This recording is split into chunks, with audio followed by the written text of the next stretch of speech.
এই মোটর ডিপার্টমেন্টটা ভাই এত সোজা না রে। এই মোটর ডিপার্টমেন্টটা পা রাখলে আগে নিজের জানটা জমা রাখতে হবে ওই জমের দুয়ারে, আপন মানুষগুলোরে ত্যাগ করতে হবে, প্রিয় মানুষটারে ছেড়ে দিতে হবে। কারণ তোমার মনে রাখতে হবে তুমি একজন পেশায় ড্রাইভার। খাড়া রোদের তাপ, ইঞ্জিলের অতিরিক্ত হিট, নির্ঘুম রাত, বর্ষার বৃষ্টি, শীতের কুয়াশা, সব মিলিয়ে জীবনটা যেন এক নরকের মতো।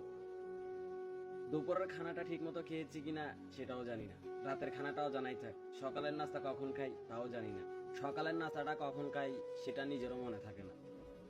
এই মোটর ডিপার্টমেন্টে পা রাখলে ভাই ফ্যামিলির মুখে হাসি ফোটানোর কথা ভাবতে ভাবতে নিজের মুখে হাসি আছে কিনা সেটাও ভুলে যাইতে হবে। হাজারো কষ্ট বুকে চাপা রেখে সবার সামনে মধুর হাসি হাসতে হবে।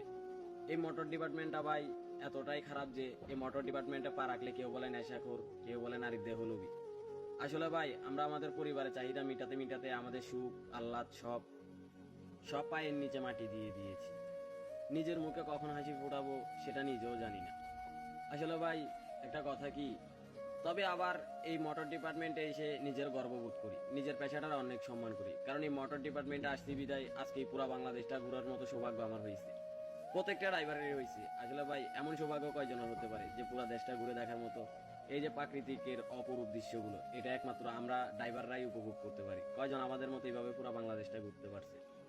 আর ভাই কি বলতাম পুলিশ মামাদের কথা, তারা তো আমাদেরকে স্বপ্নও দেখা দেয়। এক কাপ চায়ের টাকাটাও আমাদের কাছ থেকে নেই, একটা ব্যানসন সিগারেট সেটাও আমাদেরকে দিতে হয়। ধরলেই বলে চা নাস্তার টাকা দাও, লাইসেন্স ডকুমেন্ট সব ওকে, তারপরেও আমার চা নাস্তার টাকা দিতে হবে। তা না হলে যে ইচ্ছাকৃত ভাবে হইলো গাড়িটারে মামলা দিবে, আর না হলে গাড়িটা টু করে দিবে।